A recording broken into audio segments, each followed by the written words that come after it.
সালাম করতে বলেনি, কিন্তু নমস্কার করলেন।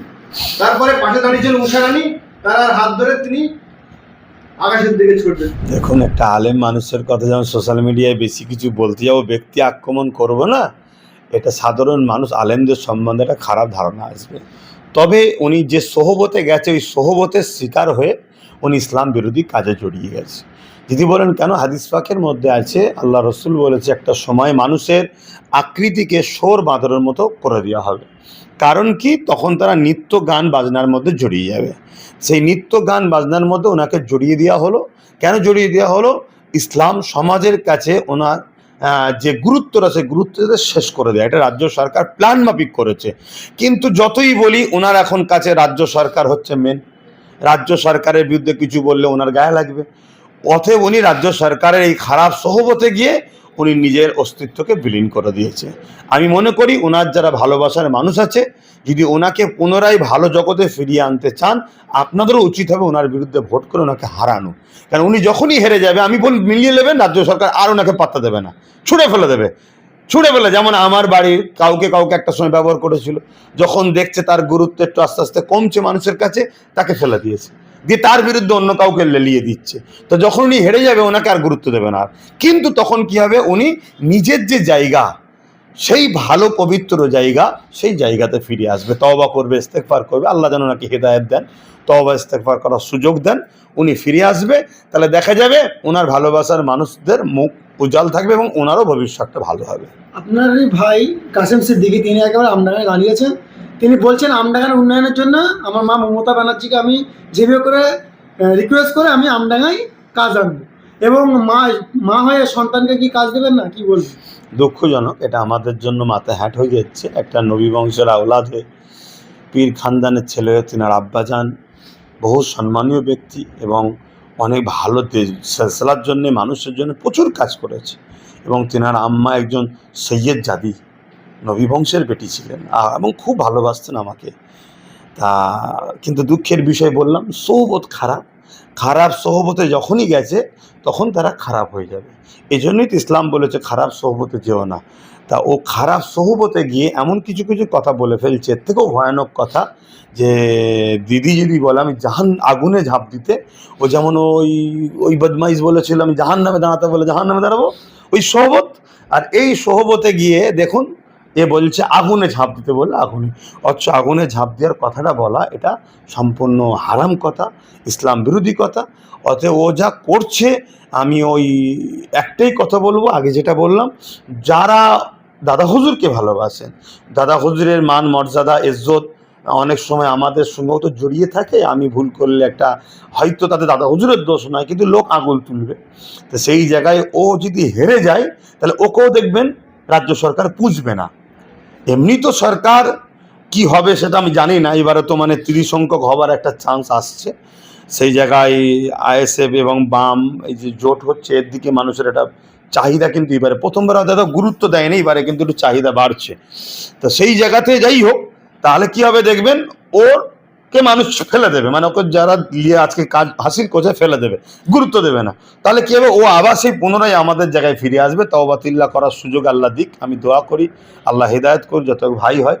কিন্তু খারাপ সোহবতে গিয়ে ইসলাম বিরোধী কর্মকাণ্ডের সঙ্গে জড়িয়ে গেছে, আল্লাহ তাকে হেদায়েত করুক, এইটুকু বলতে পারি।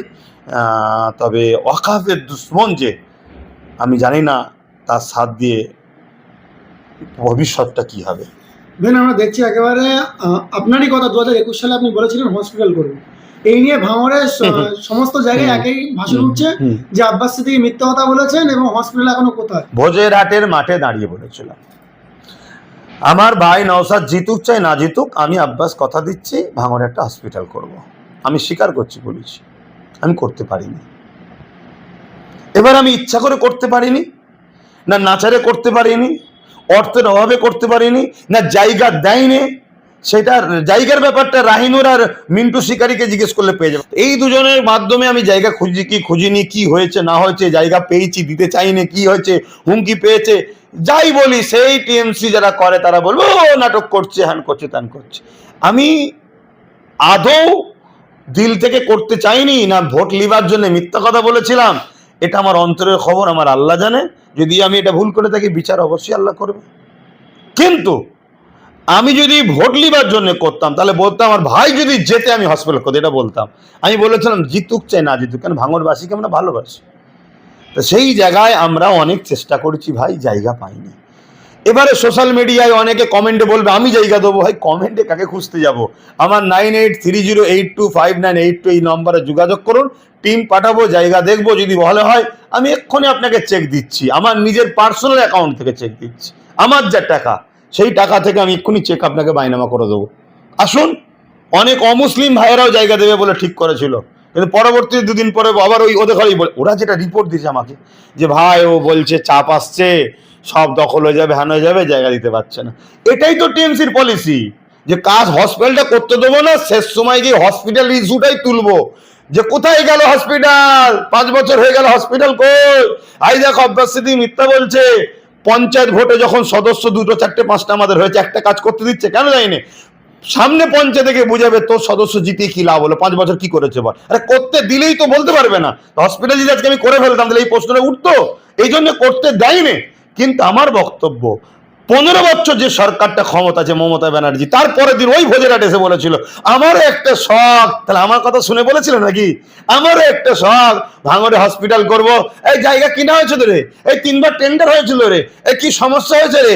তা তিনি 5 বছরে আর একবার টেন্ডার করতে পারলো না? তিনার হাতে রাজ্য, তিনার হাতে পুলিশ, তিনার হাতে গুন্ডা, তিনার হাতে সব কিছু, তিনি করতে পারলেন না কেন? এই প্রশ্নটা কেউ তুলছে? তিনি বলেছিলেন হিমঘর করে দেবো, করে দিচ্ছে। ভাঙড়ের সবজি এলাকা, ভাঙড়ে আরো কত কি দেবে বলেন, করেছে। 10,000 মাদ্রাসা করেছে, এই সাহেরকে রুকেছে, ওয়াকফ আমার বিষয় নয়, করেছে। শুধু আব্বাস সিদ্দিকীকে গুঁজা মেরে নওশাদকে হারাও, এটা আব্বাস জবান দিয়েছে, নওশাদ দেয়নি। যদি ভাঙড়ের মানুষের ধিক্কার জানানো হয়, আমি গেলে আমাকে ধিক্কার জানাবেন, আমাকে বলবেন মিথ্যুক কাজ্জাব, আমাকে বলবেন। আপনার সামনে যদি দাঁড়াবার আমার কথা বলার অধিকার থাকে, আমি কথা বলে আপনাকে বুঝাবো। কত মায়ের দুধ খেয়েছে আমার সামনে বলো না দেখি।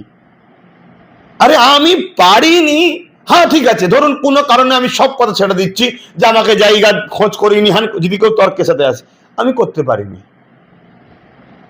আমাদের মানুষ দাঁড়িয়ে বলুক যে আপনি কথা দিয়েছিলেন করলেন না কেন, যাবো তো আমি প্রকাশ্যে বলছি, যদি কারো প্রশ্ন থাকে আমি যাব। আমি যখন যাব দাঁড়িয়ে প্রোগ্রামে বলবেন আপনি হসপিটালটা করলেন না কেন, আমি উত্তর দেবো। আপনি কি একেবারে আপনার ভাই নওশাদের জন্য কি ভোট প্রচারে যাচ্ছেন? আমি মেন কথা হচ্ছে আমার প্রোগ্রাম 1 বছর আগে থেকে হয়ে থাকে, আমি যে প্রোগ্রাম করি সেই প্রোগ্রাম 1 বছর আগে থেকে হয়ে থাকে। তো সেই সব প্রোগ্রামগুলো এখন যাকেই বলছি সেই বলছে না ভাইজান কাটবেন না, আমার এলাকায় আসুন, আমার এলাকায় আসুন। এই চাপের মধ্যে আছি, তবে কয়েকটা প্রোগ্রাম ভাঙড়েতেও আমার আছে, আগে থেকে সেটিং হয়ে আছে, সেইগুলোতে যাব। বেশি এক্সট্রা করে যাওয়া মনে হচ্ছে সম্ভব হয়ে উঠছে না, কেন সময় পাচ্ছি না। ক্যানিং বিধানসভায় কি আপনি যাবেন প্রচারে? কোন এইটা একটা বিষয় রয়েছে। শাহাবুদ্দিন সিরাজি যে আমার ভাই রয়েছে, সে আমাকে খুব আগে থেকে, খুব ভালো ছেলে, সে যোগাযোগ আছে, সে বলছে কমসে আমার মুখের দিকে একটু কিছু ব্যবস্থা করে দেন। ওটাই আমি বলেছি একটু ভেবে দেখবো।